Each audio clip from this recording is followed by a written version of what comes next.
Okay, ready? 3, 2, 1, go!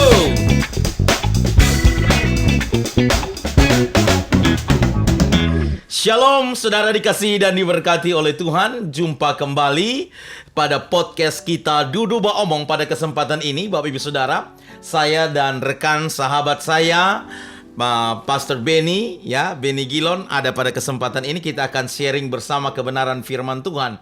Dan puji Tuhan, kita akan berbincang bersama, sharing bersama tentang kebenaran firman Tuhan, Bapak Ibu Saudara. Dan tentunya ada berkat-berkat rohani yang kita akan dapatkan di dalamnya. Tuhan Yesus memberkati, siapkan hatimu Bapak Ibu Saudara. Oke, silakan Pak Benny. Apa yang akan kita bahas pada kesempatan ini? Oke, salam Pak Pendeta, salam saudara-saudara semua. Kali ini penting untuk kita melihat bagaimana kehidupan kita sebagai orang percaya. Dan tentu dalam menjalani kehidupan kita ada orang-orang yang kita teladani. Meskipun kita tahu bahwa teladan kita yang terutama adalah Yesus Kristus. Amin. Tetapi juga ada banyak tokoh-tokoh Alkitab yang kita bisa belajar dari mereka. Entahkah kesuksesan mereka atau bahkan kegagalan mereka. Dan kali ini ada satu tokoh yang cukup menarik dan mungkin banyak dari kita sudah tahu tokoh ini, yaitu Daniel. Kita akan coba melihat siapa Daniel itu dan bagaimana dia menjalani kehidupannya sebagai seorang hamba Tuhan, seorang anak Tuhan, dan apa saja tantangan yang dia hadapi yang mungkin kita bisa belajar untuk menjadi pedoman dalam kehidupan kita melangkah di dalam kebenaran itu. Oke, baik. Kita langsung saja ke pembahasan kita, Pak Benny. Kalau gitu bacaan firman Tuhan kita untuk pembahasan kita ini terdapat di dalam Daniel pasal yang pertama, Daniel pasal 1. Kita mungkin bisa lihat dari ayat yang pertama hingga ayat yang ke-13 sebagai latar belakang dari kitab Daniel atau kisah Daniel ini. Oke, silakan langsung dibacakan saja. Baik, saya bacakan untuk kita semua. Pada tahun yang ketiga pemerintahan Yoyakim Raja Yehuda, datanglah Nebukadnezar Raja Babel ke Yerusalem lalu mengepung kota itu. Tuhan menyerahkan Yoyakim Raja Yehuda dan sebagian dari perkakas-perkakas di rumah Allah ke dalam tangannya. Semuanya itu dibawanya ke tanah Sinear, ke dalam rumah dewanya. Perkakas-perkakas itu dibawanya ke dalam perbendaharaan dewanya. Lalu Raja bertitah kepada Aspenas, kepala istananya, untuk membawa beberapa orang Israel yang berasal dari keturunan raja dan dari kaum bangsawan, yakni orang-orang muda yang tidak ada sesuatu celah, yang berperawakan baik, yang memahami berbagai-bagai hikmat, berpengetahuan banyak, dan yang mempunyai pengertian tentang ilmu, yakni orang-orang yang cakap untuk bekerja dalam istana raja, supaya mereka diajarkan tulisan dan bahasa orang Kasdim. Dan raja menetapkan bagi mereka pelabur setiap hari dari santapan raja dan dari anggur yang biasa diminumnya. Mereka harus dididik selama 3 tahun dan sesudah itu mereka harus bekerja pada raja.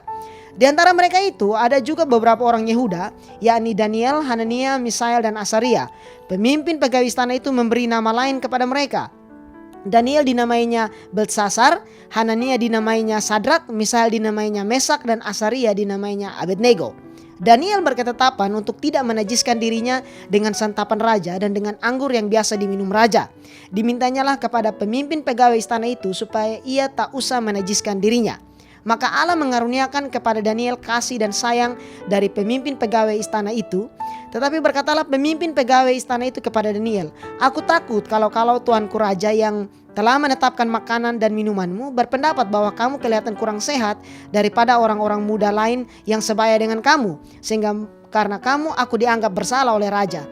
Kemudian berkatalah Daniel kepada penjenang yang telah diangkat oleh pemimpin pegawai istana untuk mengawasi Daniel, Hanania, Misael, dan Asaria, "Adakanlah percobaan dengan hamba-hambamu ini selama 10 hari dan biarlah kami diberikan sayur untuk dimakan dan air untuk diminum. Sesudah itu bandingkanlah perawakan kami dengan perawakan orang-orang muda yang makan dari santapan raja. Kemudian perlakukanlah hamba-hambamu ini sesuai dengan pendapatmu." Iya, oke. Terima kasih Pak Benny. Nah, Bapak Ibu Saudara dikasihi dan diberkati oleh Tuhan. Ada 13 ayat firman Tuhan yang akan menjadi pembahasan kita pada kesempatan ini di podcast kita Baku Omong ini, Ba Omong ini, Dudu Ba Omong. Kita akan membahas bagian ini. Apa yang bisa kita pelajari dari Daniel dan juga anak-anak muda yang menurut firman Tuhan mereka ini berasal dari keturunan raja, ya, dari kaum bangsawan, bahkan mereka anak-anak muda yang luar biasa. Mereka tidak bercela, hidup di dalam kebenaran, hidup di dalam takut akan Tuhan. Nah, bagaimana ketika mereka ada di tanah pembuangan? Nah, itu yang akan kita bahas pada kesempatan ini. Oke, Pak Beni, kira-kira poin apa saja yang akan kita bisa bahas atau kita gali dari Daniel pasal 1 ayat 1 hingga ayatnya yang ke-13 ini? Ya. Mungkin paling tidak ada dua hal yang bisa kita lihat di sini. Yang pertama, kita perlu lihat siapa Daniel ini, latar belakangnya seperti apa, dan kemudian kita bisa melihat apa tantangan yang dihadapi oleh mereka. Iya. Jadi dari bagian-bagian itu kita bisa menggali lebih jauh apa yang digumulkan oleh Daniel dan bagaimana Tuhan bekerja di dalam dan melalui dia. Oke. Ya. Mungkin kita bisa lihat dulu bersama, ya, latar belakang mereka itu di dalam ayatnya yang ketiga, ya, ayat yang ketiga dan ayat keempat. Ya, jadi di ayat yang ketiga dan ayat yang keempat ini dikatakan bahwa lalu raja bertitah kepada Aspenas, kepala istananya, untuk membawa beberapa orang Israel yang berasal dari keturunan raja dan dari kaum bangsawan, yakni orang-orang muda yang tidak ada suatu celah, yang berperawakan baik, yang memahami berbagai hikmat, kemudian berpengetahuan banyak dan yang mempunyai pengertian tentang ilmu, yakni orang-orang yang cakap untuk bekerja di dalam istana raja, supaya mereka diajarkan tulisan dan bahasa orang Kasdim. Iya. Nah, ini menarik karena kalau ketika kita berbicara soal Daniel, kita perlu tahu latar belakangnya seperti apa. Mungkin banyak dari kita tahu, oh ya, Daniel dan gua taunya singa. di Gua Singa, ya. ya kan? Tetapi kita perlu tahu dari mana asalnya seperti apa. Kita tahu dia orang Israel, tetapi sejarah itu penting. Bahwa setelah zaman Salomo, kerajaan itu terbagi menjadi dua, kerajaan utara dan kerajaan selatan. Kemudian kerajaan selatan, yaitu Yehuda, itu ditaklukkan oleh Nebukadnezar dan orang-orangnya dibawa ke pembuangan ke Babel. Nah, kelompok yang diangkut ke Babel ini, gelombang pertama adalah Daniel ini dan kawan-kawan yang dibawa ke sana. Dan Daniel ini hidupnya sekitar 600 tahun sebelum zaman Tuhan Yesus. Jadi sekitar 2600 tahun yang lalu. Iya, kalau dari zaman kita Ya, 2600 dari zaman tahun. kita. Ya. Bayangkan 2600 tahun yang lalu. Berarti jauh sekali ya dengan kita, ya. Tetapi menarik Pak Pendeta, karena walaupun dia hidup pada kita bisa katakan zaman kuno, tetapi prinsip-prinsip kebenaran yang dia jalankan itu masih sangat relevan untuk zaman kita, terutama kita sebagai orang percaya. Iya. Untuk kita melihat di sana. Betul. Jadi kalau kita lihat dari yang disampaikan di dalam Daniel pasal 1 ayat 3 sampai ayat 4, kurang lebih ada 6 keunggulan mereka ini, ya. Bahwa Daniel dan teman-temannya ini ketika mereka dibuang, mereka bukan orang yang biasa-biasa. Ya, bukan sembarangan. Tapi mereka dari keturunan raja, ya, keturunan raja dari kaum bangsawan. Kemudian dikatakan bahwa mereka ini adalah orang-orang yang tidak bercela. Berarti orang-orang yang hidupnya bisa dipercaya, hidup dalam kebenaran. Kemudian yang berperawakan baik. Berarti secara penampilan fisik mereka tidak mengalami yang namanya kekurangan atau disabilitas, ya. Mungkin dalam ketampanan mereka juga adalah orang-orang yang tampan. Jadi tidak bercela, berperawakan baik, mereka memahami berbagai-bagai hikmat. Berarti Daniel dan kawan-kawan ini juga mereka orang berpendidikan, ya. Kemudian mereka berpengetahuan banyak dan mempunyai pengertian tentang ilmu. Bahkan dikatakan mereka adalah orang-orang yang cakap bekerja, ya, yakni orang-orang yang cakap untuk bekerja dalam istana raja. Berarti Daniel dan teman-temannya ini bukan orang pengangguran di pinggir jalan, yang mungkin penjahat, ya, di pinggir jalan yang diangkat terus dibawa. Tapi mereka justru adalah orang-orang pilihan yang dibawa untuk mereka bekerja di istana raja, ya. Ganteng sudah pasti, ya kan. Karena ini Terus urusan kepintaran, dengan raja, ya, berurusan dengan raja, ya kan. Pasti harus berperawakan baik, ya. Tidak ada suatu celah, bahkan mereka memahami berbagai hikmat dan pengetahuan. Ini luar biasa. Jadi Daniel ini bukan orang yang bodoh, tapi dia dengan teman-temannya adalah orang-orang yang berpendidikan. Ya. Dan di sini menarik karena saya cukup bertanya-tanya kenapa mereka dipilih. Sebenarnya kalau kita mau melihat, Nebukadnezar ini pintar.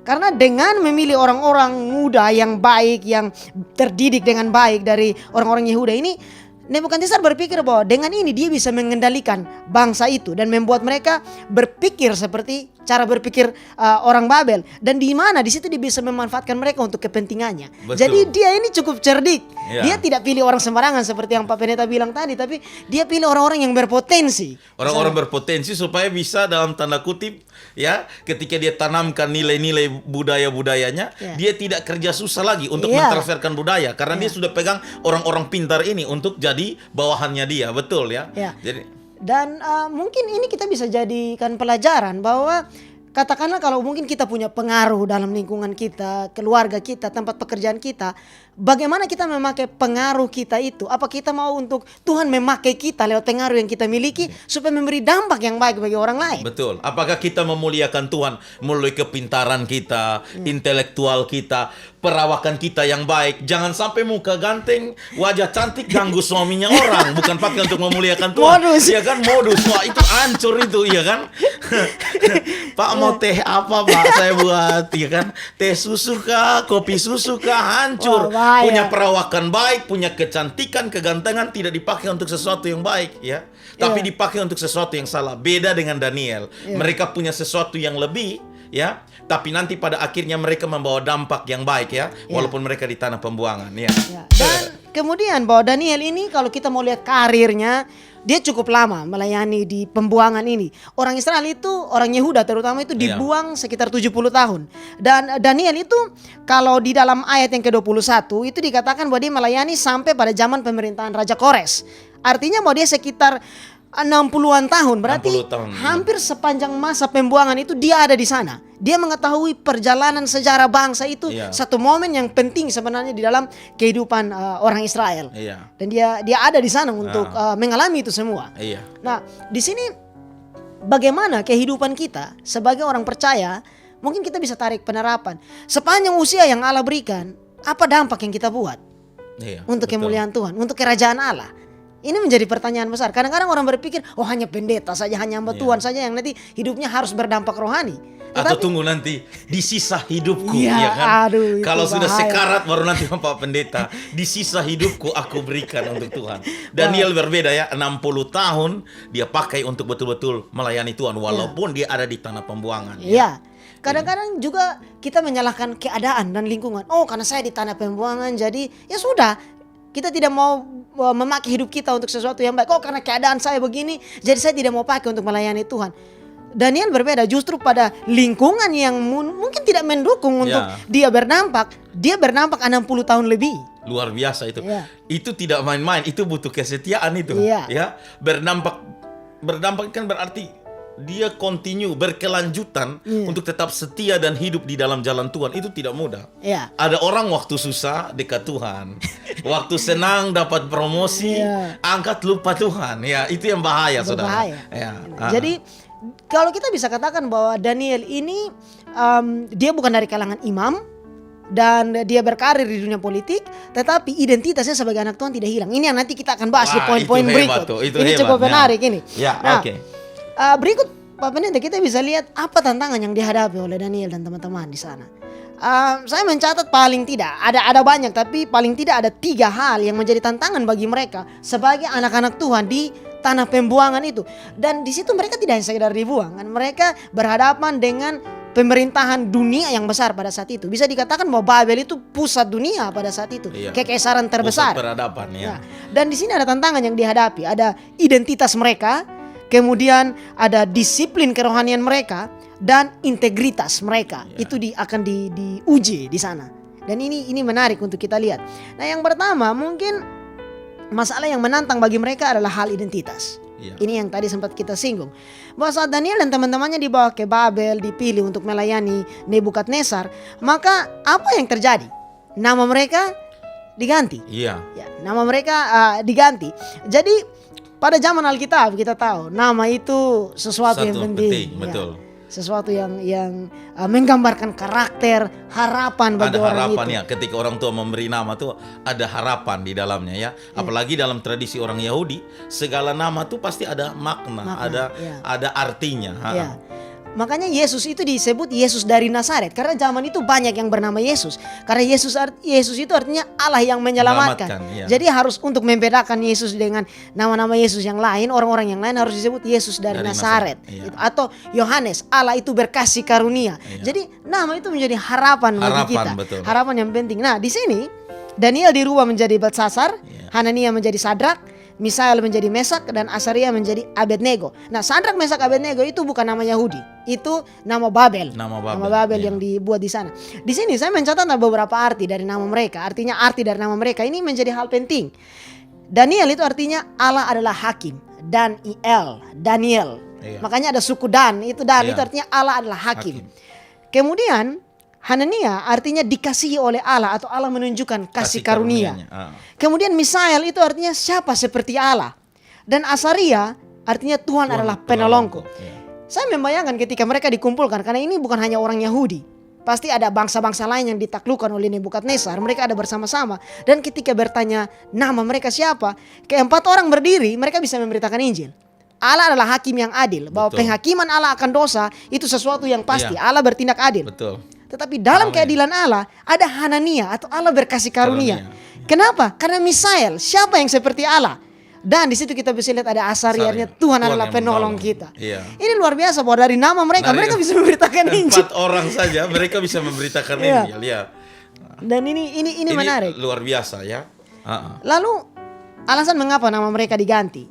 Ini juga penting. Bahwa Nebukadnezar mau mengganti nama mereka karena apa? Dia mau menunjukkan saya sudah menaklukkan kalian. Jadi kalian menjadi milik saya. Makanya namanya diganti dari nama-nama Yahudi menjadi nama Babel ya. gitu. Menjadi Sadrak, Mesak, dan Abednego. Tetapi ini satu hal menarik. Mungkin pada zaman kita ini tidak terlalu hal yang besar bahwa nama bisa nama waktu penyerahan atau baptis itu nama Yohanes, tapi bertumbuh dewasa nama Bacok, iya kan? Bongkar. Ya, nama bongkar, iya kan? Padahal orang tua ketika mungkin menyerahkan, kalau di karismat kan penyerahan. Kalau yang masih di Protestan kan biasa itu bahwa dibaptis masih kecil, yang permandian. Punya harapan, iya kan? Orang tua kasih nama Yohanes, Yakobus. Kenapa saya juga bingung ya diganti bongkar, bacok, ya kan, cerurit, danger, berbahaya. Ya ikan ini repot ya kan, seperti tulisannya tegangan tinggi, danger, tegangan tinggi. Padahal nama itu mempunyai harapan ya.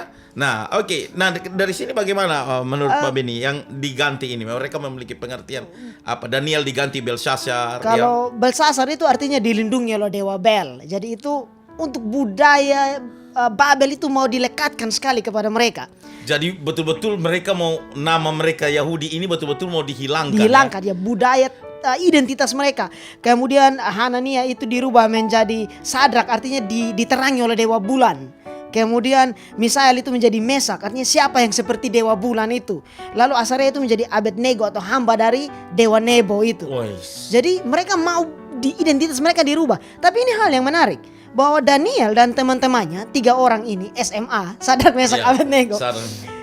Mereka sadar bahwa walaupun nama mereka diganti, identitas mereka sebagai anak Tuhan tidak berubah. Ini luar biasa. Luar biasa. Ini tidak main-main ini, ya. Kadang-kadang kita punya nama nih berubah sesuai dengan kita punya perlakuan. Karena saking jahat, padahal nama Yohanes akhirnya ganti Bacok karena kita memang buat jahat di luar. Tapi luar biasanya 4 orang pemuda Yahudi ini, nama mereka diganti pun oleh Nebukadnezar, tapi identitas mereka sebagai anak Tuhan tidak tergantikan. Ya, ini luar biasa. Mereka tahu diri lah, artinya tahu diri, ya. Mereka tahu siapa mereka sekalipun, ya. Nebukadnezar telah memberikan suatu nama baru kepada mereka, nama penyembahan berhala sebenarnya. Dari Daniel, Allah adalah hakim, diganti dengan Beltsasar, dilindungi oleh Bel, dewa mereka. Kemudian Hanaya yang adalah Allah menunjukkan kasih karunia-Nya, diganti dengan Sadrak yang artinya diterangi oleh dewa bulan. Kemudian Misael diganti dengan yang Misael memiliki pengertian siapa yang seperti Allah, diganti dengan Mesak, artinya siapa yang seperti dewa bulan. Kemudian Asaria, Tuhan adalah penolongku, diganti dengan nama Abednego yang artinya hamba dari Nebo. Ini ternyata Nebukadnezar ini memang luar biasa. Dia secara sistematis dia mau merubah karakter dari 4 laki-laki pintar ini, yang dari Yahudi. Dimulai dengan dia rubah nama mereka supaya jangan melekat lagi nama-nama secara rohani dari Yahudi. Dia gantikan dengan nama-nama yang berkaitan dengan penyembahan di Babel. Wah. Dan kemudian kalau kita lihat lebih jauh bahwa berbicara soal identitas itu juga kadang-kadang kita itu dipengaruhi oleh apa yang kita pelajari. Orang tahu, oh dia ini orang dari tamatan ini gitu. Jadi itu identitas melekat. Oh ini tamatan dari Jawa, ini tamatan dari UGM, ini tamatan UI. Nah di sini hal yang mereka pelajari pun mau dirubah. Mereka diajar oleh orang-orang Babel untuk berbahasa Babel, literatur orang Kasdim. Dan tetapi ini yang luar biasa, mereka tidak terpengaruh. Mereka tetap berpegang kepada iman mereka. Daniel pelajari literatur bahasa-bahasa Kasdim, tetapi dia memanfaatkan pengetahuan itu. Tetapi dia tahu otoritas tertinggi dalam kehidupannya adalah firman Allah. Betul. Dia tidak membiarkan hal itu merubah identitasnya sebagai anak Tuhan. Dia tidak membiarkan keadaan merubah dia. Betul. Di ayat yang keempat itu kan dari Daniel pasal 1 dikatakan, ya, mereka yang cakap bekerja dalam istana raja supaya mereka diajarkan tulisan dan bahasa orang Kasdim. Artinya bahwa mereka mau dipengaruhi oleh budaya yang baru, ya, diajarkan didikan yang baru, ya. Tetapi luar biasanya mereka tidak terpengaruh dengan didikan atau budaya yang baru tersebut, ya. Ini cukup sebenarnya untuk zaman kita sekarang, masa-masa kita sekarang cukup menjadi perhatian penting. Karena dengan budaya sekuler yang begitu kuat, saya punya beberapa teman yang dulu anak Tuhan yang luar biasa, tetapi kemudian ketika sekolah di luar, bergaul di luar, akhirnya hilang semua semangat rohani, nilai-nilai rohani itu hilang karena terpengaruh dengan budaya sekuler, budaya-budaya liberal yang dari luar. Artinya akhirnya kehilangan identitas sebagai anak Tuhan. Ini cukup menyedihkan, Pak Pendeta. Iya, betul. Karena terpengaruh dengan lingkungan. Dan yang anehnya, yang disalahkan itu lingkungan. Sebenarnya tidak bisa kita ngomong seperti itu. Karena kalau mau dibilang, kita lihat Yudas Iskariot itu ada di lingkungan terbaik sebenarnya. Lingkungan terbaik, ya. Teman-temannya itu jadi rasul, jadi martir, ya. Kemudian mereka dengar materi pengajaran dari Yesus yang sama, lihat Yesus buat mujizat juga sama. Tapi lihat pada akhirnya Yudas menghasilkan output yang berbeda. Jadi sebenarnya kalau kita mau bilang lingkungan jadi alasan, oh saya jatuh di hidup zina, saya begini, saya mabuk, saya mungkin hidup dalam ini karena lingkungan. Saya rasa itu karena kita sendiri yang tidak mau berubah, iya kan? Karena terbukti ada 4 pria Yahudi yang sudah namanya diganti kepada nama penyembahan Babel, berhala, ya. Mereka juga sudah diajarkan di dalam budaya dan pendidikan Kasdim, penyembahan berhala, tapi mereka tidak melupakan identitas mereka. Ini luar biasa. Ibaratnya seperti ikan di dalam laut tapi dagingnya tidak asin, iya kan? Dan ini luar biasa. Saya juga mau tarik sedikit mengenai hal lingkungan. Adam dan Hawa berada di tempat lingkungan yang paling baik, tetapi justru disitulah mereka jatuh dalam dosa. Betul. Jadi ketika kita menyalahkan lingkungan, kita harus melihat kembali bagaimana kehidupan kita sebagai orang percaya. Ya, lingkungan mungkin berpengaruh. Tetapi hubungan pribadi kita dengan Tuhan, saya rasa seperti itu. Karena Daniel, Sadrak, Mesak, Abednego, mereka bisa tetap bertahan di tengah di lingkungan yang betul-betul berubah sama sekali dari adat istiadat pendidikan, tapi mereka bisa tetap bertahan di lingkungan yang seperti itu karena mereka punya hubungan pribadi dengan Tuhan. Nah, ini yang penting sebenarnya. Karena nanti kita akan lihat berikut ketika pada zaman Raja Darius, Daniel itu dijebak dengan apa? Dijebak dengan hal penyembahannya kan. Mereka mencari kesalahannya tidak ada. Akhirnya mereka buat sebuah rencana, katakan kepada raja bahwa dalam waktu tertentu tidak boleh menyembah kepada Allah lain. Apa yang Daniel buat? Justru ketika dia mendengar kabar yang buruk, dia pulang dan dia langsung berdoa. Saat itu dia ditangkap. Tapi dia tidak mengkompromikan iman dan ketaatan dia kepada ada disiplin rohani dia di situ.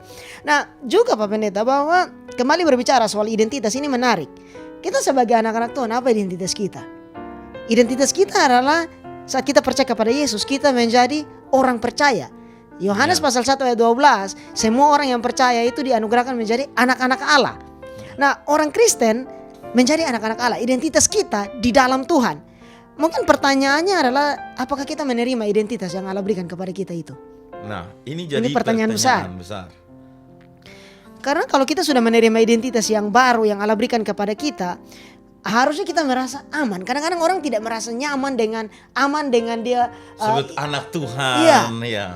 Bahwa harusnya itu membuat kita punya rasa percaya diri yang lebih Betul. tinggi. Gitu. Bahwa Allah akan memampukan kita untuk hidup di dalam kebenaran. Iya. Sebagai anak Tuhan, sebagai pribadi yang telah dimerdekakan, Iya. ya kan? Nah, kita terkadang tidak tahu ini identitas yang membuat kita akhirnya hidup nih kita tidak tahu mau kemana. Iya.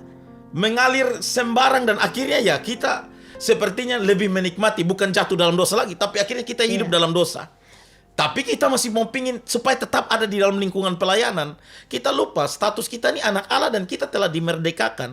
Kalau kita sudah dimerdekakan berarti status kita berubah. Seperti yang dikatakan dalam Galatia pasal 5 ayat 13 kan. Coba saya bacakan bagi kita Galatia 5 ayat 13. Saudara-saudara, memang kamu telah dipanggil untuk merdeka. Tetapi janganlah kamu mempergunakan kemerdekaan itu sebagai kesempatan untuk kehidupan dalam dosa. Melainkan layanilah seorang akan yang lain oleh kasih. Jadi kita telah bertobat menjadi anak Allah, kita telah dimerdekakan, dulu kita hamba dosa, sekarang telah menjadi hamba kebenaran. Kita punya tanggung jawab yaitu hidup yang masih Tuhan berikan kita pakai untuk melayani seorang akan yang lain. Iya. Dan pelayanan itu harus di atas dasar kasih. Bahkan di dalam 1 Petrus pasal 2 ayat 16 juga katakan demikian. Hiduplah sebagai orang merdeka dan bukan seperti mereka yang menyalahgunakan kemerdekaan itu untuk menyelubungi kejahatan-kejahatan mereka, tetapi hiduplah sebagai hamba Allah. Ya, ada peringatan keras yang diberikan di sana peringatan. sebenarnya, Pak Pendeta. Karena ada orang yang berpikir, oh sudah anak Allah, bebas bikin dosa, toh mati masuk surga, ya kan? bahaya. Wah, itu berbahaya.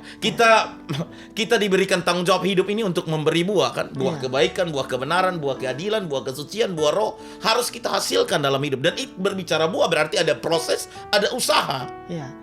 Dan kemudian ketika berbicara soal identitas, di mana lingkungan kita harusnya kita menunjukkan identitas kita sebagai anak Tuhan.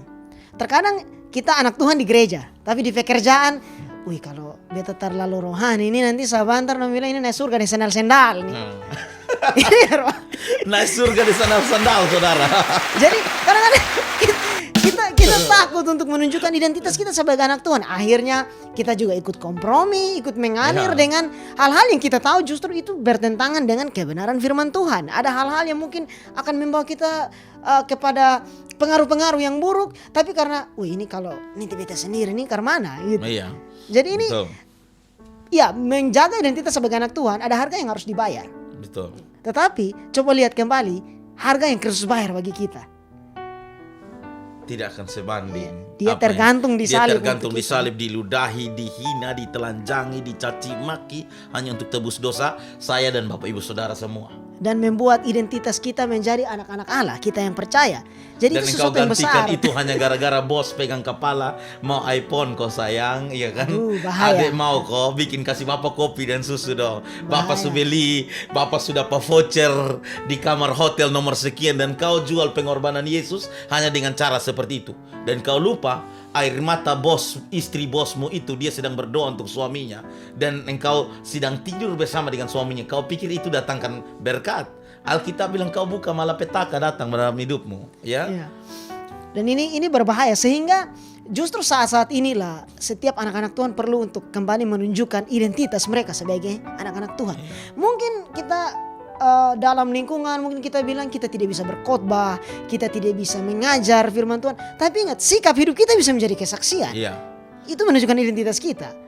Tindakan dan perbuatan kita akan berbicara lebih kuat siapa diri kita sesungguhnya. Makanya yang seperti podcast sebelumnya kita bicara bahwa Tuhan Yesus berkata dari buahnya, ya pohon itu akan dikenal dari buahnya. Nah, artinya kalau kita tidak bisa berkhotbah, kita tidak bisa mungkin berbicara bersaksi tentang Tuhan kepada orang lain, tapi dari sikap, ya tutur kata, tindakan perbuatan kita, setidaknya biarlah orang melihat bahwa sesungguhnya Kristus ada hidup di dalam pribadi kita. Ya.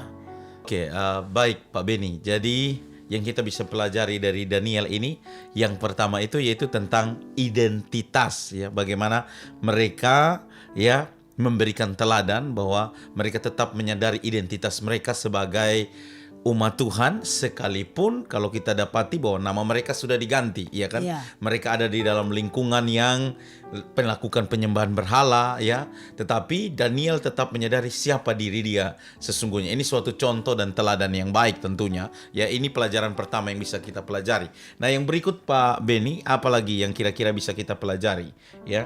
Baik, di sini selain identitas mereka bahwa mereka begitu teguh di dalam identitas mereka sebagai anak Iya. Tuhan, sebagai orang yang menyembah Allah yang sejati, walaupun nama mereka dirubah, mereka dididik dalam budaya yang berbeda, tetapi mereka tetap memegang teguh kebenaran itu. Hal kedua yang menjadi tantangan bagi mereka adalah hal disiplin. Kita lihat di ayat yang ke-8. Iya. Di situ dikatakan bahwa Daniel berketetapan untuk tidak menajiskan dirinya dengan santapan raja dan dengan anggur yang biasa diminum raja. Dimintanyalah kepada pemimpin pegawai istana itu supaya ia tak usah menajiskan dirinya. Jadi di sini ada satu disiplin rohani yang begitu kuat yang Daniel tunjukkan. Dikatakan bahwa dia berketetapan di dalam Iya. hatinya. Setuju. Bahwa di sini dia Setuju. melatih dirinya, mendisiplinkan dirinya, melatih pengendalian diri yang baik di sini. Seperti kita tahu bahwa salah satu buah roh itu adalah penguasaan diri. Ya. Galatia pasal 5. Dan di sini Daniel dan teman-temannya ini diberikan makanan, minuman yang sama dihidangkan kepada raja. Tetapi mereka menolak. Artinya mereka diberikan makanan yang terbaik, tetapi mereka menolak itu. Nah, di samping itu ada satu hal yang cukup menarik Pak Pendeta, bahwa Nebukadnezar ini mencoba untuk merubah cara pandang mereka tadi di awal dengan mengubah nama mereka, kemudian dengan didikan yang berbeda, Dari orang-orang Kasdim. Kasdim. Ya. Di sini ditantang dengan makanan, artinya bahwa ada satu pesan yang Nebukadnezar mau coba untuk sampaikan, yaitu bahwa mereka harus bergantung dan berharap kepada Dia, karena soal makan minum ini Dia yang Betul, akan Nebukadnezar yang atur atur. gitu. Iya. Jadi Betul. ini akhirnya dibaca oleh teman-teman Daniel dan teman-temannya, bahwa mereka tahu bahwa ini sesuatu yang berbahaya dan ini bisa mengkompromikan iman mereka. Iya. Dan mereka mengerti. Di mana Nebukadnezar ingin mengalihkan posisi dari Tuhan yang menyediakan kepada dia sebagai raja yang berkuasa di tanah pembuangan untuk mengatur makan minum dari Daniel. Ya. Ya, supaya bahwa orang-orang ini bergantung kepada Ya. Dia. Nah, pertanyaan besar bagi kita bahwa kepada siapa kita bergantung? Setuju. Ya, tanpa disadari pandemi Covid ini kan cukup menunjukkan ya. Ya. Mungkin selama ini kita terlalu bergantung kepada pekerjaan sampai tidak ada waktu ibadat, tidak ada waktu berdoa, apalagi melayani. Tapi dengan pandemi ini akan melihat dengan pandemi resesi ekonomi yang ada menunjukkan apakah kepada apa kita letakkan pengharapan kita selama ini. Ya, kita kebergantungan bergantung, kita. kebergantungan kita kepada pekerjaan kita atau kepada Tuhan sebagai sang sumber berkat itu. Iya, jadi ini penting bahwa kita perlu mencari si sumber berkat itu, bergantung kepada sang sumber berkat. Kadang-kadang kita hanya melihat berkatnya, kita Ya. bergantung kepada berkatnya. Kita lupa siapa pemberi berkat itu. Ya, setuju. Sehingga ketika kita punya pengharapan kepada Allah, apapun yang Allah berikan, kita akan terima dengan ucapan syukur. Amin. Di sana. Nah, kemudian di samping itu ada hal yang bisa kita pelajari di sini mengenai bagaimana kita menghadapi pergumulan yang ada. Saya melihat bahwa kadang-kadang bahkan untuk zaman kita setan memakai cara-cara ini untuk mempengaruhi orang-orang percaya, bahkan mempengaruhi anak-anak Tuhan dengan apa yang Daniel dan teman-temannya hadapi. Terkadang mereka di sini ditantang dengan identitas dan kemudian ditantang dengan makanan apa yang mereka konsumsi. Nah, terkadang iblis menawarkan kepada kita hal-hal untuk kita konsumsi. Betul. Yaitu hal-hal yang tidak berkenan di hadapan hadirat Tuhan. Kita hidup di era yang segala sesuatu terbuka. Informasi terbuka. Kita ya, bisa serius. akses apa saja, Iya. kapan saja dan di mana saja. Betul. Dan ini sangat berbahaya. Jadi mencoba atau mengalihkan kita untuk mengkonsumsi hal-hal yang dari dunia ini, yang bukan dari Tuhan. Akhirnya bahwa kita dipenuhi dengan hal-hal seperti itu, mempengaruhi hati dan pikiran kita. Jadi kita merasa bahwa oke, kita perlu bergantung kepada dunia ini. Kemudian bahwa iblis akan mencoba untuk membuat kita mengidentifikasi diri kita dengan dunia ini. Sebagaimana Nebukadnezar mencoba untuk membuat Daniel berubah identitasnya. Nama, betul. Setan- Menjadi Belshazzar. Ya, setan Dari mencoba untuk merubah membuat- identitas kita dari anak-anak Tuhan ya. jadi anak-anaknya setan, iya kan?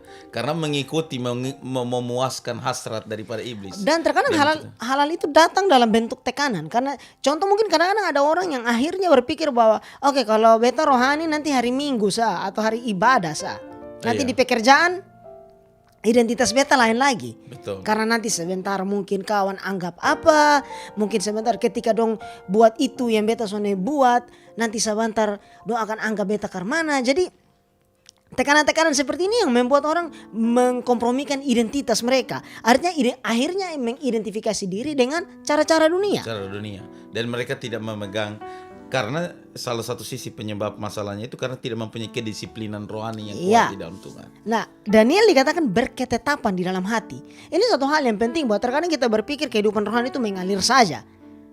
Tapi kita perlu belajar bahwa untuk hidup dalam disiplin rohani harus punya berketetapan hati, harus punya niatan, komitmen dalam hati untuk mau melangkah dalam hal itu.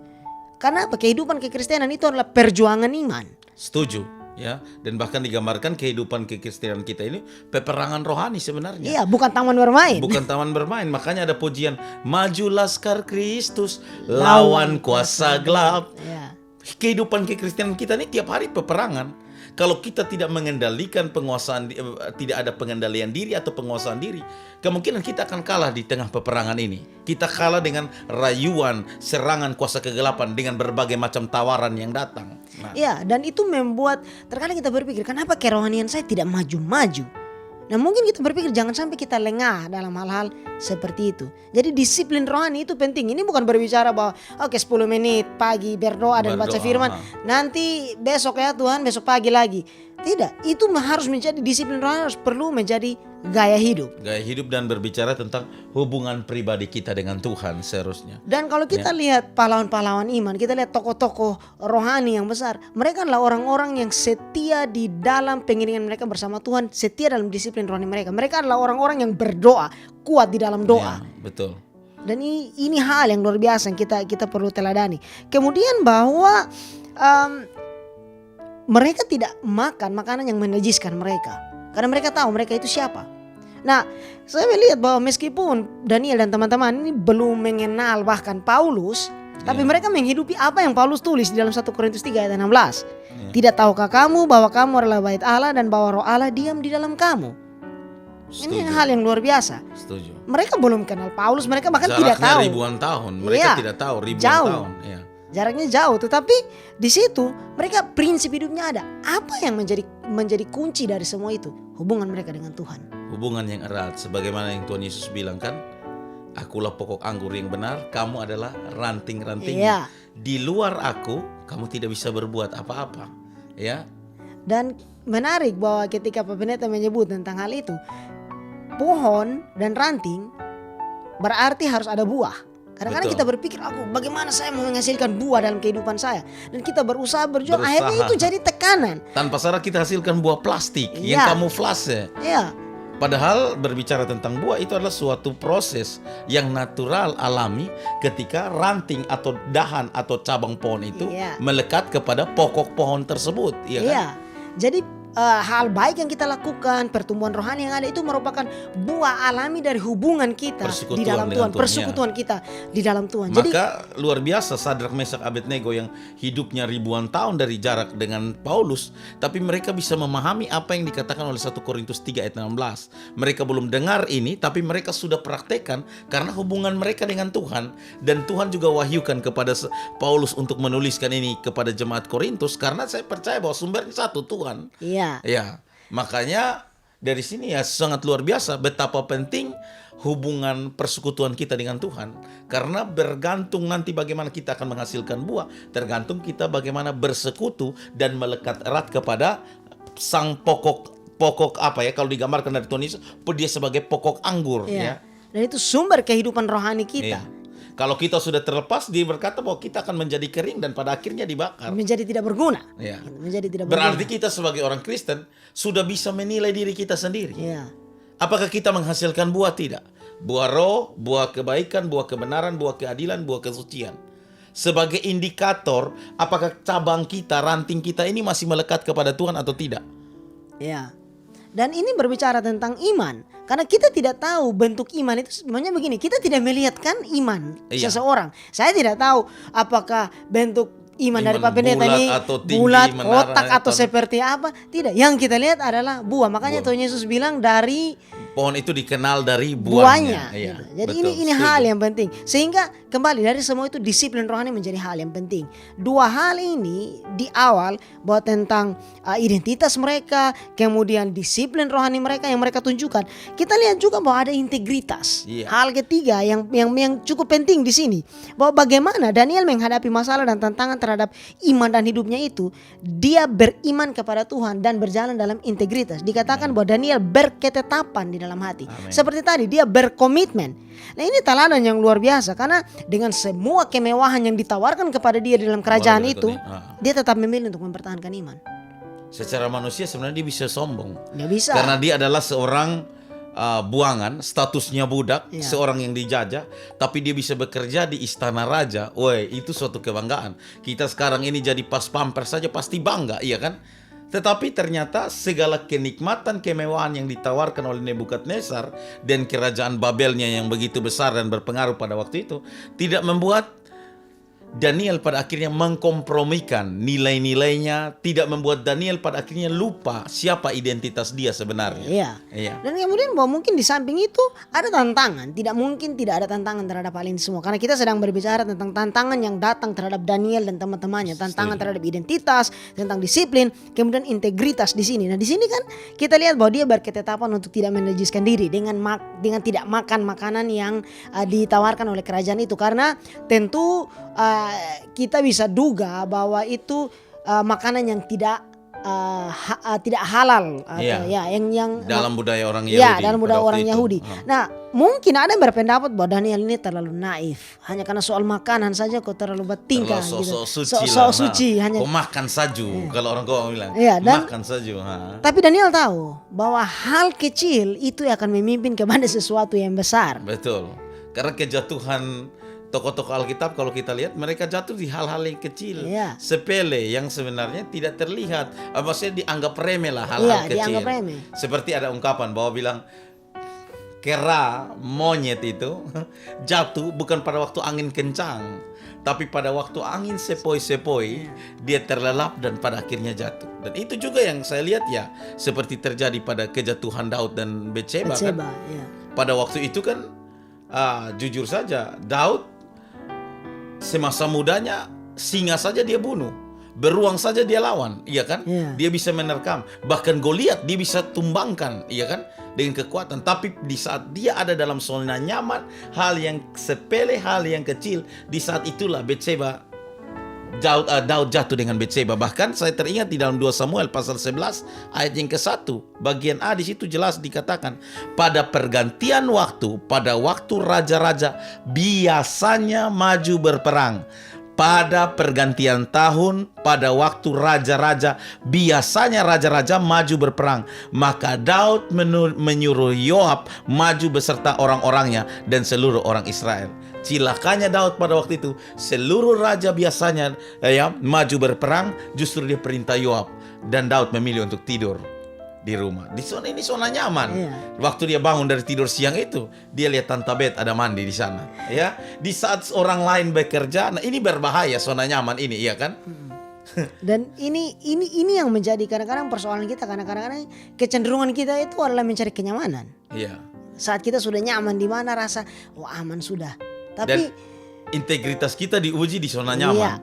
Iya kan? Apalagi di saat kita sendiri, iya kan? iya, bahwa dosa itu justru paling berbahaya adalah ketika orang tidak lihat. Biasanya raja itu harus maju berperang, tapi Daud buat sesuatu yang luar biasanya, yaitu dia perintah Yoab untuk maju berperang dan dia tidur, ya. Ya. Kemudian bahwa kembali kepada Daniel, bahwa dia menolak makanan minuman itu, kemudian semua itu tentu berbicara tentang aspek rohani yang ada. Nah, bagaimana Daniel bisa melakukan itu dan teman-temannya? Ada satu hal yang penting, bahwa Daniel sadar apa yang dia percaya itu harus mewarnai apa yang dia lakukan. Luar biasa. Setuju. Apa yang dia percaya harus mewarnai apa yang dia lakukan. Betul. Dan dia percaya kepada kebenaran yang sejati, hal itu berdampak kepada apa yang dia lakukan. Kita bisa mengaku orang Kristen, kita percaya Alkitab. Apakah hidup kita menunjukkan bahwa kehidupan kita diwarnai oleh kebenaran firman Tuhan atau atau tidak? berpadanan dengan firman Iya. Tuhan tidak, iya kan? Karena persoalannya di hadapan Daniel ini tidak sederhana. Ini raja yang menentukan menu makanan itu. Jadi kalau menolak makanan itu sama dengan menolak perintah raja. Dan kalau konsekuensinya pasti eksekusi mati. menolak perintah raja dia selesai. ada di tanah pembuangan ini. Iya. Iya. Ini bukan dia yang lagi berkuasa. Dan dia diberi makanan enak. Ya, Iya. kalau saya berpikir mungkin pemikiran sebagian orang akan berkata, kok Daniel terlalu bodoh sekali. Tinggal makan, saya suka kasih makanan raja enak. Supaya lu statusnya orang buangan, tapi kan lu dikasih makan makanan raja. Tapi disinilah kita lihat integritas Daniel dipertaruhkan, iya kan? Iya.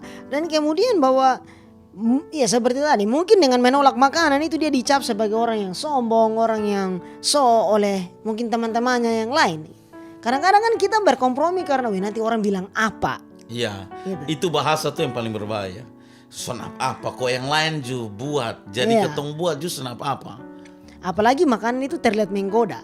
Wah, pasti nikmat, makanan raja kan? Ya, jadi tantangan-tantangan ini datang dan justru tantangan ini bukan sesuatu yang dalam tanda petik menekan dia, Iya. tetapi justru mencoba untuk Memuaskan seluruh hasrat. kedagingan Nah, itu. Nah, jadi di sini sangat berbahaya. Ya, Terus mumpung Pak kan jauh dari ibu, ya kan? Ini Iya. kita sudah sediakan gratis loh Pak, ya kan? Iya. Tinggal Bapak mau pilih yang mana kita yang bayar, rusak.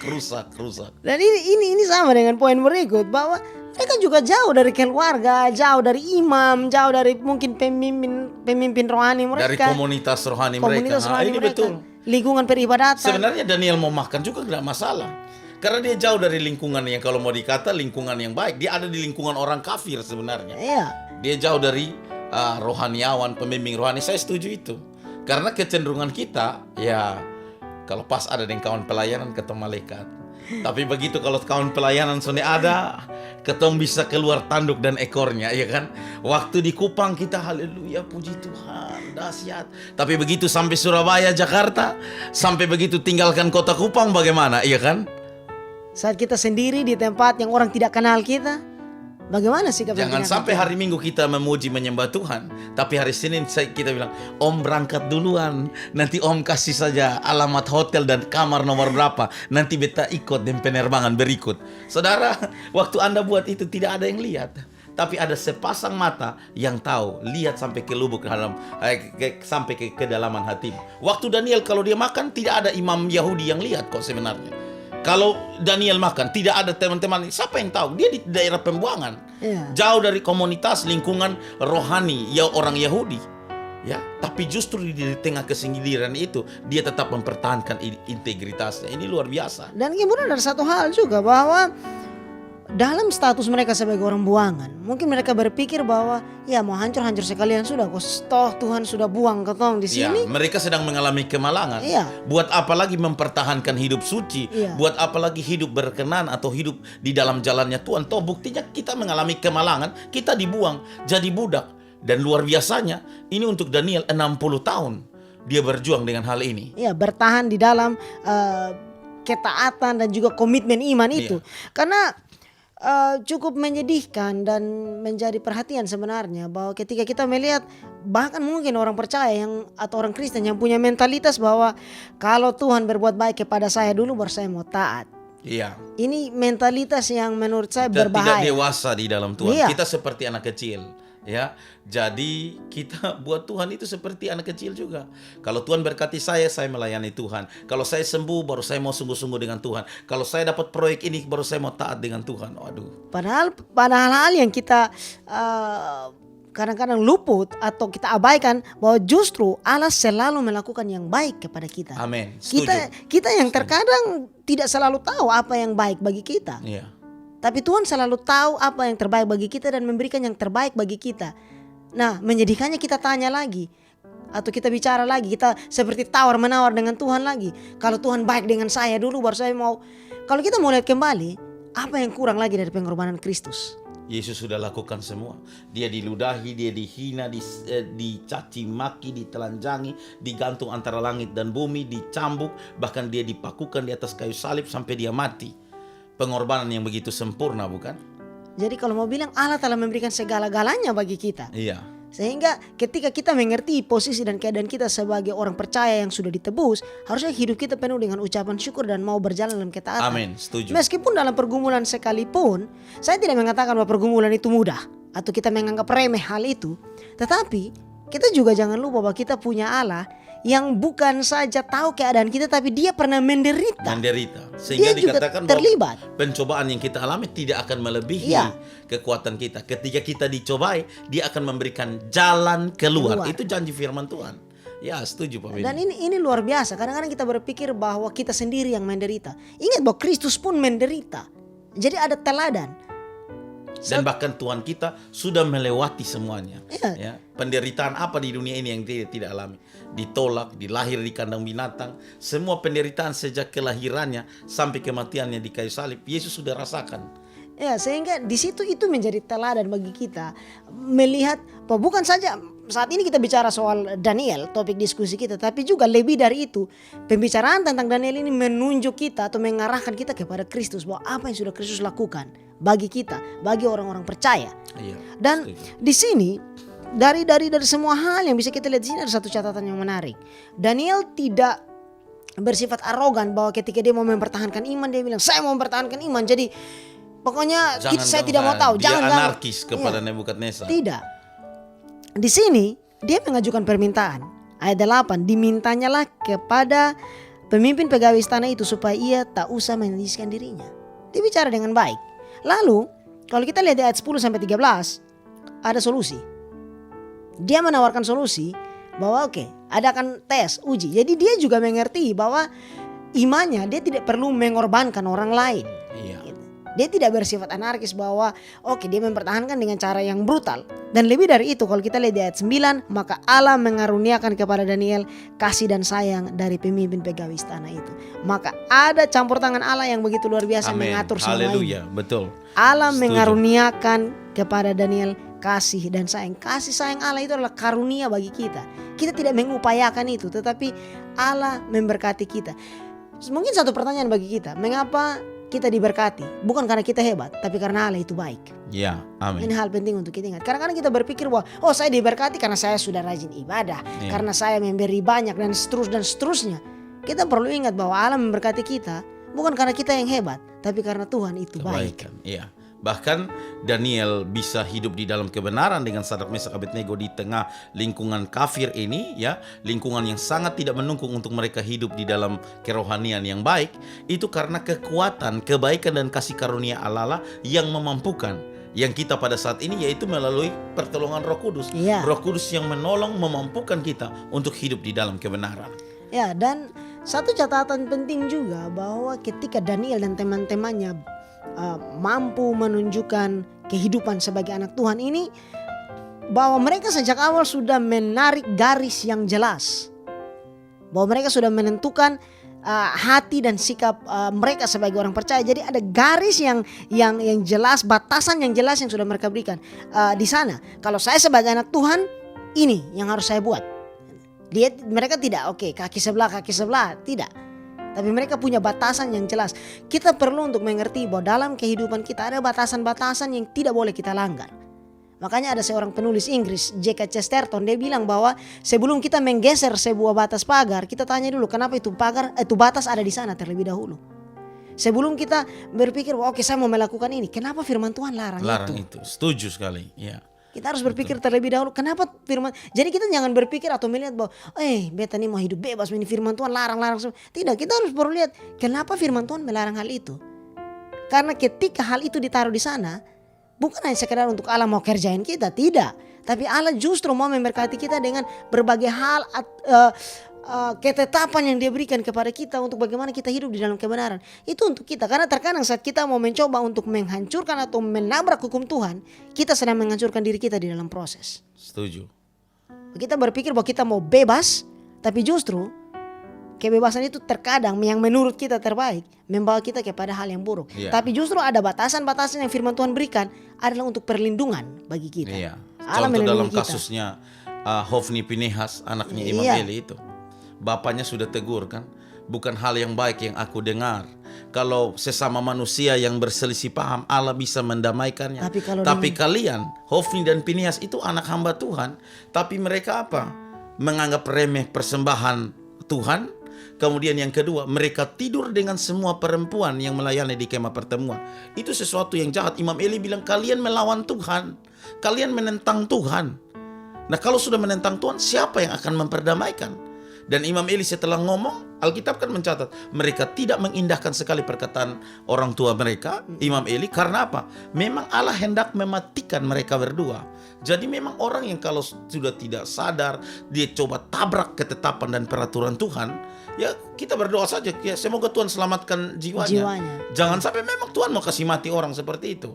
Ya, ketika dia mau menentang hukum Tuhan, peraturan yang sudah Tuhan buat. Ya, dan kita jangan pernah berpikir bahwa kalau kita melawan Allah kita menang.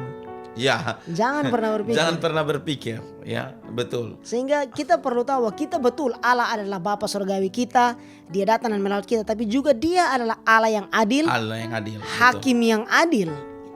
Sehingga kita perlu datang kepada Dia dengan kasih, mengerti bahwa Dia Bapa yang pengasih, tapi juga Dia adalah Allah yang berdaulat, penguasa alam semesta ini.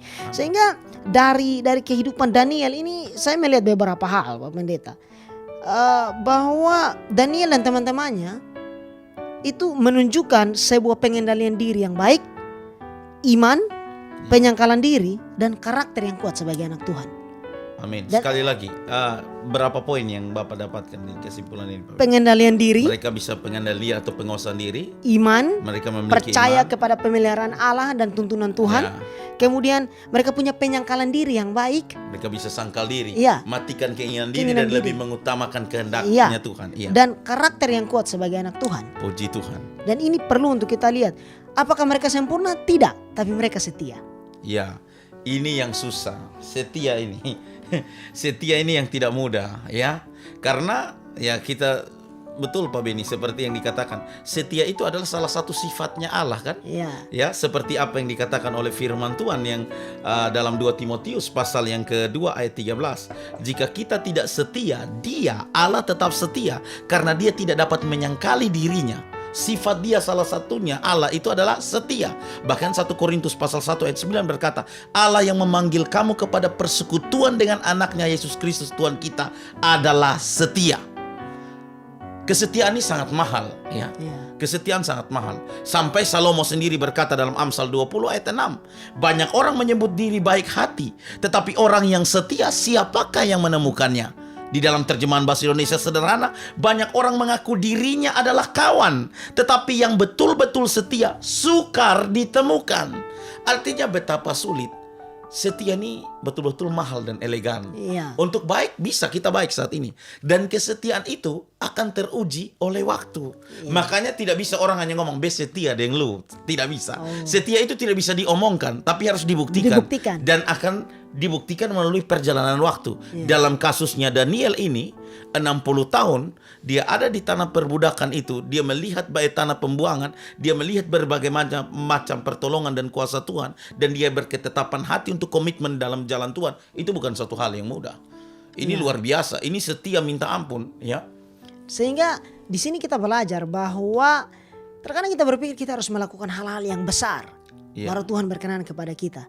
Tetapi hal yang sederhana, bahwa Allah mau iman, dan kemudian di dalam iman kepada Dia kita berjalan di dalam ketaatan, dan kita belajar untuk setia di dalam panggilan yang Tuhan taruh dalam hidup kita. Nah, saya mencoba untuk menarik penerapan bagi kita, terutama bahwa kita mengerti bahwa kita sebagai anak-anak Tuhan, kita sebagai orang percaya yang ditebus, bahwa lewat penebusan Kristus Tuhan menjadikan kita ciptaan baru. Amin. Kita menjadi anak-anak Allah. Yohanes pasal 1 ayat yang ke-12, bahwa setiap orang yang percaya diberikan karunia menjadi anak-anak Allah. Sehingga dari situ kita percaya dan kita melihat bahwa lewat penebusan Kristus kita dimerdekakan dari perbudakan dosa, dari kutuk dosa. Tapi ini hal yang menarik di dalam iman Kristen, bahwa kita dimerdekakan dari perbudakan dosa untuk menjadi hamba kebenaran. Amin. Ini hal yang luar biasa Setuju. yang perlu kita lihat di sana. Sehingga kembali bahwa kehidupan kita sebagai anak Tuhan, identitas kita sebagai anak Tuhan, dan kemudian disiplin rohani kita dan integritas kehidupan kita sebagai orang percaya perlu untuk kita perhatikan dalam keseharian kita hari lepas hari. Seperti tadi kita sempat bahas bahwa kehidupan kekristenan itu bukan taman bermain, tetapi medan peperangan rohani. Amin, setuju. Maka kalau kita harus menyadari status diri kita sebagai anak Allah, seperti Daniel dan teman-teman, mereka punya identitas, mereka tahu sebagai anak Allah, mereka tidak akan kompromi. Kemudian yang berikut, ketika kita semua juga tahu diri kita bahwa kita telah ditebus oleh darah Kristus, maka kita akan mengisi kemerdekaan kita dari dosa ini dengan hal-hal yang baik. Karena firman Tuhan jelas berkata, ini yang harus kita pahami bersama sebagai orang Kristen. Apa yang harus kita lakukan dalam hidup ini? Di dalam Galatia pasal yang 1 Petrus pasal 2 ayat yang ke-16 dulu. Galatia pasal 5 ayat 13 terlebih dahulu. Saudara-saudara, memang kamu telah dipanggil untuk merdeka. Tetapi janganlah kamu mempergunakan kemerdekaan itu sebagai kesempatan untuk kehidupan dalam dosa, melainkan layanilah seorang akan yang lain oleh kasih. Saudara, jangan hanya menjadi orang yang hyper grace, terlalu fokus kepada anugerah Tuhan dan kita lupa tentang adanya keadilan Allah.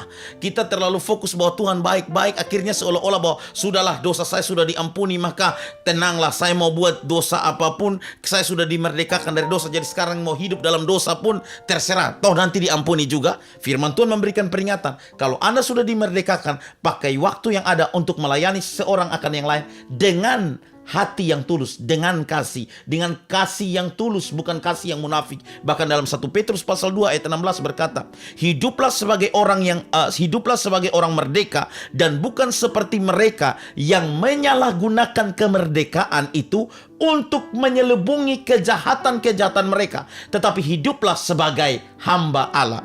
Kalau kita sudah menyadari ditebus oleh darah Kristus, kita hamba dosa, telah ditebus dengan darah Kristus yang mahal, kita menjadi hamba kebenaran, maka marilah kita hidup sebagai hamba Allah. Dan jangan kita menyelubungi kejahatan-kejahatan kita ya dengan hal-hal yang kelihatannya rohani, aktivitas rohani, padahal kita ada simpan dosa di dalam, iya kan?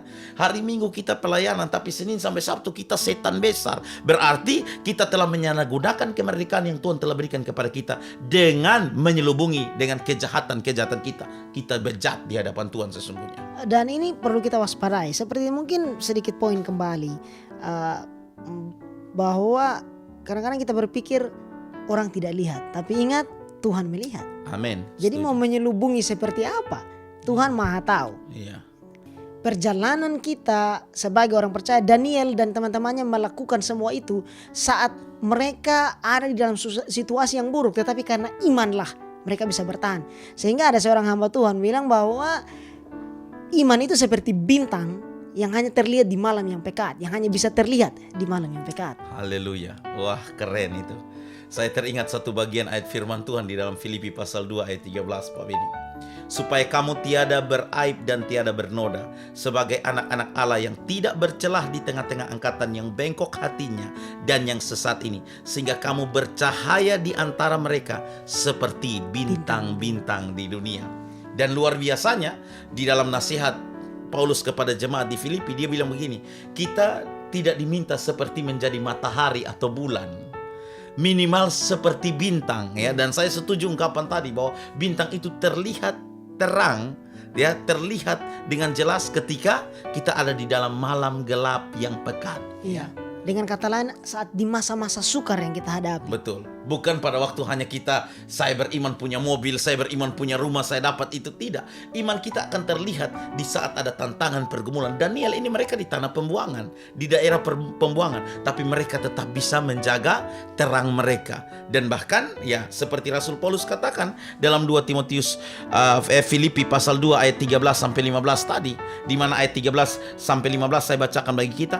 Karena Allah lah yang mengerjakan di dalam kamu baik kemauan maupun pekerjaan menurut kerelaannya, lakukanlah segala sesuatu dengan tidak bersungut-sungut dan berbantah-bantah, supaya kamu tiada beraib dan tiada bernoda, sebagai anak-anak Allah yang tidak bercela di tengah-tengah angkatan yang bengkok hatinya, dan yang sesat ini, sehingga kamu bercahaya di antara mereka seperti bintang-bintang di dunia. Di dalam terjemahan versi mudah dibaca, saya bacakan bagi kita. Kamu dapat melakukan itu, yaitu hidup dalam kebenaran, sebab Allah bekerja di tengah-tengahmu. Allah menolongmu untuk selalu ingin melakukan yang berkenan bagi Allah. Jadi Allah yang memampukan kita, menolong kita untuk kita melakukan apa yang berkenan bagi Allah, dan Dia memberikan kuasa kepadamu untuk melakukannya. Jadi Allah menolong kita untuk hidup benar, Dia juga memberikan kuasa atau kekuatan untuk kita hidup di dalam kebenaran. Lakukanlah semuanya itu dengan tidak bersungut-sungut dan membantah. Dengan demikian kamu akan tetap tidak berdosa dan tidak bernoda. Kamu adalah anak-anak Allah tanpa kesalahan apapun. Namun, kamu masih hidup bersama semua orang jahat yang ada di sekelilingmu, yang telah menjadi sangat jahat. Kamu bersinar bagi mereka seperti cahaya di dalam dunia yang gelap. Luar biasa ya. Amin. Jadi Daniel itu mereka mungkin bukan orator yang hebat, bukan pengkhotbah yang hebat, tapi dari sikap hidup mereka memancarkan sinar. Walaupun sinar itu tidak seterang mentari atau seterang rembulan, hanya seperti satu titik bintang, tapi mereka terus bersinar. Nah ini yang waduh luar biasa sekali ya.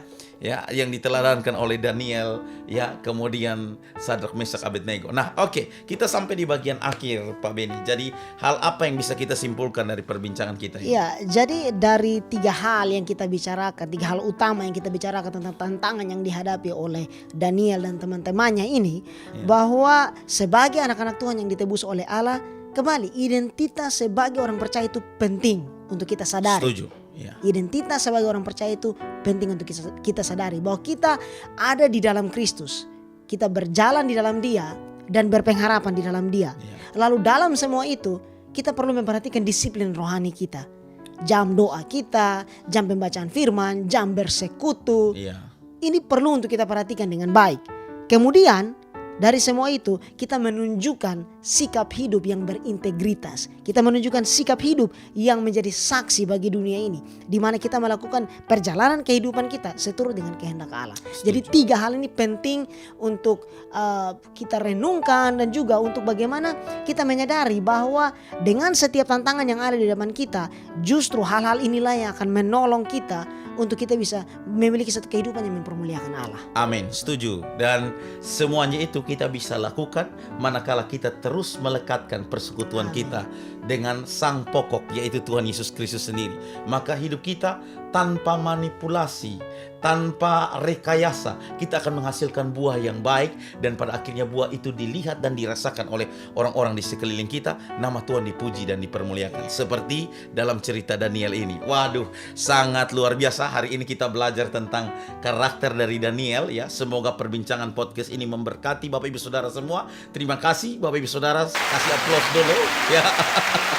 Terima kasih Pak Beni sudah duduk sharing bersama di program podcast kita Duduk Omong. Sangat memberkati ya, bermanfaat bagi kita saat ini. Terima kasih Bapak Ibu Saudara ya. Tuhan Yesus menolong, menyertai, memberkati kita semua. Kita akan menutup di dalam doa Bapak Ibu Saudara, dan sekali lagi saya minta Pak Beni untuk memimpin kita di dalam doa. Kita berdoa. Bapa di dalam kerajaan sorga, kami bersyukur untuk penyertaan dan kasih-Mu di dalam kehidupan kami. Kami berdoa Tuhan bahwa dari apa yang kami pelajari dari firman-Mu, tokoh-tokoh, hamba-hamba Tuhan yang ada di dalam firman-Mu, bantu kami Tuhan untuk hidup mengenal identitas kami sebagai anak-anak Allah yang ditebus oleh pengorbanan Kristus. Dan juga Tuhan tolong kami di dalam disiplin rohani kami, sehingga kami boleh bertumbuh di dalam pengenalan yang benar akan Tuhan. Dan biarlah Tuhan kehidupan kami menunjukkan satu sikap hidup yang benar, yang mempermuliakan Allah. Bantu kami Tuhan, dan dalam semua ini Tuhan Yesus ajar kami untuk berpengharapan di dalam Engkau, melihat dan bergantung kepada kasih karunia Allah di dalam setiap langkah hidup kami hari lepas hari. Kami juga teringat Tuhan Yesus untuk mendoakan, mungkin ada saudara-saudara yang sakit, Tuhan berikan kesembuhan, yang berbeban berat Tuhan topang, yang dalam pergumulan Tuhan berikan kekuatan, terutama dalam masa-masa pandemik ini Tuhan. Dengan berbagai hal yang kami gumulkan, kami berdoa tangan penyertaan Tuhan melindungi, menyertai, dan memberkati kami. Pelayanan di tempat ini juga Tuhan Engkau berkati selalu oleh kuat kuasa Roh-Mu, dan di dalam nama Tuhan Yesus kami berdoa dan bersyukur. Amin. Amin. Sekali lagi terima kasih Pak Beni. Terima kasih Bapak Ibu Saudara yang telah menyaksikan podcast Duduk Omong. Kerinduan kami bahwa biarlah lewat bincang-bincang ini kita semakin mengerti firman Tuhan. Kita berdoa supaya Roh Kudus memampukan kita untuk menghidupi setiap kebenaran firman Tuhan dengan satu tujuan, nama Tuhan dipuji dan dipermuliakan. Sekali lagi sampai jumpa di dalam program podcast kita lainnya, tentu dengan perbincangan yang akan memberkati Bapak Ibu Saudara semua. Shalom. Terima kasih.